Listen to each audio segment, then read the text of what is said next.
To follow Senator Schumer because usually Senator McConnell is next. And we certainly understand why he's not here today. He's in recovery from a fall that he experienced last week. We wish him the very best and hope he's back very soon. Mr. President, there's an old saying that there aren't a lot of atheists in foxholes. In my experience, there aren't a lot of unyielding, uncompromising, fiscally conservative, so-called budget hawks when a disaster hits. It gets personal.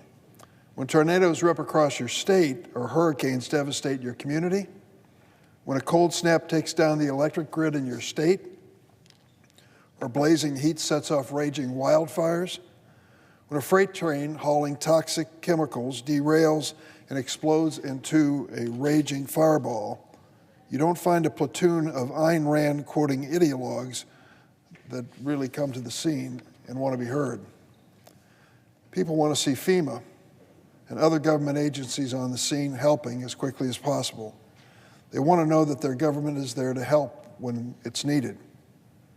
When it gets right down to it, we Americans face a fundamental choice. Do we want a federal government that is there when we need a hand, or do we want a government that will preach to us, sorry, you're on your own, Mr. Taxpayer? Do we want a government that is farsighted enough to plant the American flag on new industries and inventions for the future?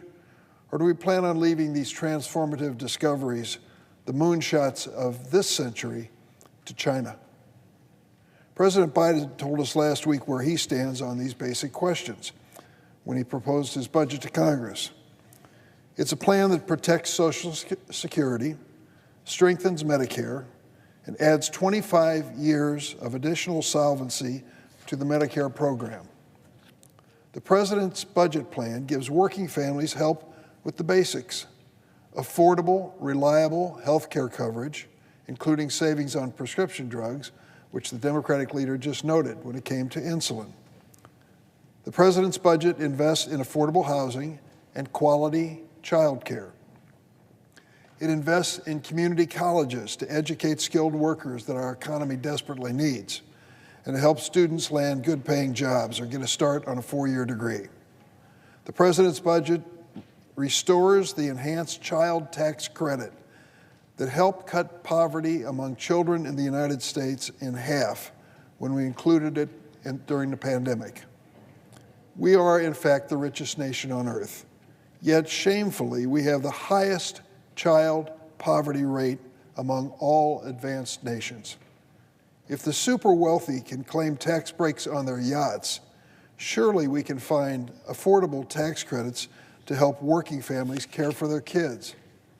President Reagan called another part of the tax code, the Earned Income Tax Credit, the best anti-poverty program ever invented.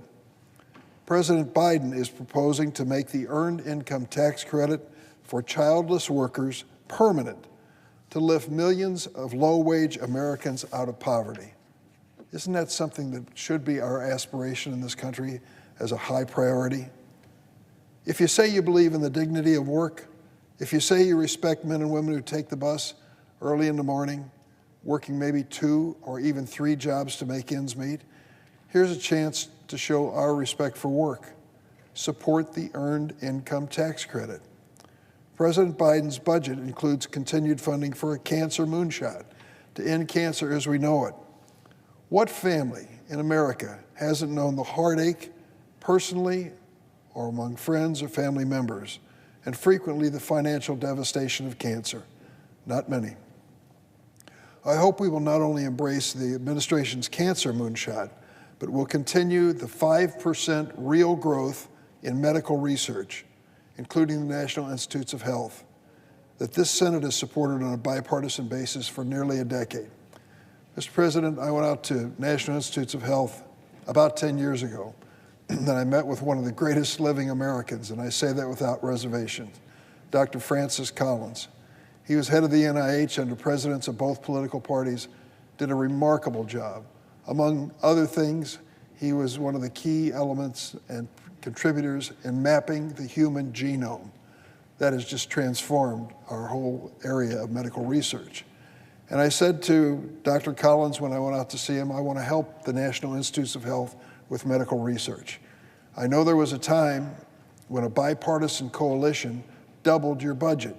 That coalition should be remembered on the floor of the Senate. It was Arlen Specter, Republican, Pennsylvania; Tom Harkin, Democrat, Iowa; John Porter, Congressman, Republican Congressman from the North Shore of the state of Illinois. The three of them got together and doubled the budget for the National Institutes of Health. So I said to Dr. Collins, I want to do something that helps you. What can I do? He said, work to give us 5% real growth every single year. You know why? He says our researchers aren't sure you're going to be there next year, Congress. They're not sure you're going to fund their projects. So they don't follow through to the end as they should. They lose patience and end up in some other place. If you can give them a reliable budget each year for medical research, they'll continue their research and find dramatic breakthroughs. In the words of Dr. Collins, he said, we can light up the scoreboard if you'll make that commitment. Well, I came back here and talked to a number of my colleagues. I talked to Roy Blunt, now retired from the state of Missouri. I talked to Patty Murray, of course, still serving here, now chairing the Senate Appropriations Committee from the state of Washington. And I spoke to Lamar Alexander, a Republican of Tennessee. The four of us got together and put together a bipartisan team, and we achieved that goal of 5% real growth for 8 years. We went from $30 billion at the NIH to $40 billion in the NIH. And it makes a difference. It made a big difference when the pandemic struck. We're doing things now that really do improve the likelihood that we'll find cures for many diseases. And I want to continue in that. And I'm glad to report that President Biden's budget does just that. And that's the kind of commitment that we need to make in the Senate on a bipartisan basis for at least another decade. The President's plan also strengthens border security and the United States immigration system.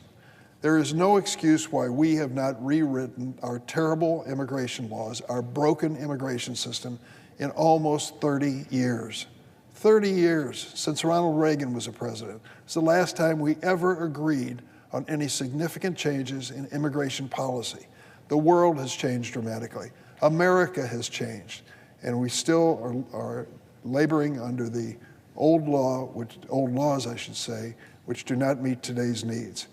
We need to do more. It's not enough to just appropriate money for border security. We need a plan that makes sense, that reflects our values as a nation of immigrants, which reflects the values we share when it comes to our future, and recognizes the reality that many of these immigrants seeking to be part of the United States are going to make a significant difference, not only in the lives of their family, but in the lives of Americans all over. These are people that have amazing energy and determination. I have yet to meet one of these new immigrants in my state of Illinois who's asking me where the welfare office is. They're asking me where they can go to work, and they're ready to roll up their sleeves and start working immediately. They are wonderful, ingenious, innovative, hard-charging people, and we need them in our future. It's time to wake up to the reality. Having a system of orderly immigration into this country is the best thing to make sure that we keep our labor pool strong and the best innovation available in entrepreneurial pursuits. The President's budget also increases defense spending to ensure that we can deter any threats from China, Russia, Iran, or any other country that threatens us. It maintains our commitment to the brave fighters and people of Ukraine who are on the front line of freedom in today's world. I just read over the weekend where a governor from the state of Florida really questioned whether we ought to be doing anything to help the people in Ukraine. I couldn't believe it when I read it, but I guess in politics almost anything can happen. To think that we would turn our backs now on these brave Ukrainians who for more than a year have fought off Vladimir Putin and his thugs invading their country in an unprovoked invasion is just, in my mind, mindless. If we can't stand up for the values of the Ukrainian people and stop this kind of ruthless war crime behavior by Vladimir Putin, shame on us. The United States needs to stand by the people of Ukraine who are literally giving their lives on a daily basis for the future of their nation. And it honors, I might add, President's budget honors the Americans' commitment to our military and veterans, boosting investment in veterans' health and funding, the PACT Act, which is going to allow those who were injured in service to our country by burn pits, for example, an opportunity to get the best quality medical care. and to care for veterans sickened by service-connected exposure to toxic hazards. Mr. President, this is important.